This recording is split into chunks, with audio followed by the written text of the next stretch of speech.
Welcome back, beautiful people. Let's talk about Rivers politics within the likes of Wike and Fubara and how far the recent trends of politics in Rivers State is going.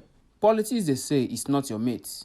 So when you go about playing politics, you have to do it with all due respect and serious considerations. Politics is not something you just play around, make the big noise, try to impress people, or trying to show that you have everything it takes to get power.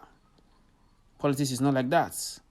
Politics is what is played with a more conscious calculation that you must always calculate and analyze every step that you make before you make any move. It's something that you have to do internally without noise. And this is what Governor Siminalayi Fubara has really done.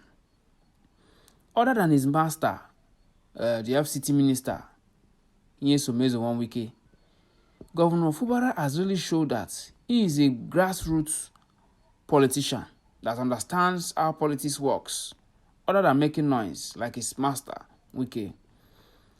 During the period of which all these news were making the round and people were shouting, PDP this, Wike has blocked Fubara from going for second term, and Fubara has signed an agreement that he's not going for second term. All those were cooked up stories just to make the man get weakened. All those are stories that, when they say it looks as if it's reality, but it's truly not reality. This man, Fubara, has really passed a lot. He has passed through a lot by also this affected his government. It made him to not perform very well like he was expected to perform. The political fights that Rivers State has witnessed within these 4 years is something that, if it was to be other persons, they will not survive it.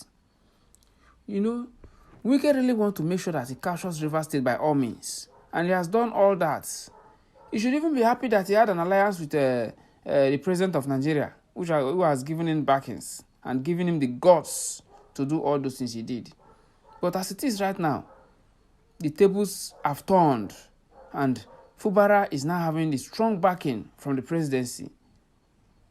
With what we are hearing now, the House of Representative members, the State House of Representative members, have all been lobbying, sending people to go and see how they can talk to Fubara to approve their return, their re-election, for them to contest the 2027 election. But the man has paid deaf ears and has even gone ahead to endorse 30-something candidates so far who are not even loyalists of Wike. So the problem now is that they are having difficulties and they are confused in their camp. One man cannot just form rainbow coalition that comprises of APC and PDP together and you expect them to work well. That is dead on arrival. With what is going on now, Wike is confused and his camp is confused. And in the coming days, we'll get to know what is really playing out and how he's going to navigate through all this.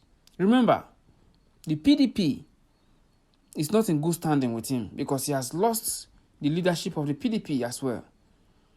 The Supreme Court has given his judgment and has asked them to go and put their house in order. But as it is, the faction of Seyi Makinde has gone out, who are the trustees. They have brought out nominated the committees that will champion the party affairs and conduct primaries for the party so that they can contest in the upcoming election. But the faction of Wike, they are confused. They don't have any stand. So as it is right now, any noise Wike makes is a bogus noise that doesn't speak any volume or it doesn't stand any chance of meaning anything serious. Because right now, he doesn't belong to the PDP, or let's say he have a half leg in the PDP and half in the Renewed Hope Rainbow Coalition. You understand? Because he doesn't have any strong grip to say that he is going to be strong politically again. If you watch, the current crisis he has championed in Rivers State is now fighting back at him because the APC is not giving him any chance to make his say in their party, because the chairman of the governors forum, which is Governor Hope Uzodinma, has really stand strong and said that all aspirants must pass through the endorsements of their governors in their various states before they contest. So this is a big slap on Wike, because his candidates he has been pushing will not be able to pick any form without Governor Fubara endorsing it. Now, that's another big one.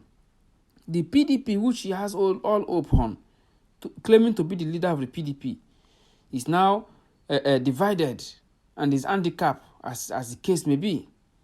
And he cannot produce a candidate from the PDP because he doesn't have the party structure. And he doesn't have the local standing to do that. So he is now in between, in a very confused state. More confused like Peter Obi, who later moved to a new party and is now having a stronghold with people defecting to join him in his party, when they were thinking that the man is going to be confused being in the ADC. And that is no longer the case. He now have a party that is in full support for him, and he is going to emerge as what sole candidate of that party in the coming days. So with Wike now, the confusion lies. Will he be able to produce a candidate? That is the big question. Fubara has really done a great job without making noise, and you can see that it's paying off. All his candidates have been endorsed, and they have picked their nomination forms. And in the coming days, primary elections will be conducted, and they will emerge. What of Wike and his loyalists? How far? Well, I leave it to you guys. I leave it to you. If you are just joining us for the very first time, just keep doing what you're doing. Always like our videos, subscribe to our channel, and we'll keep you updated. You can get in touch with every information we are going to be sharing according to how the politics is being played. Thank you guys. We appreciate your views.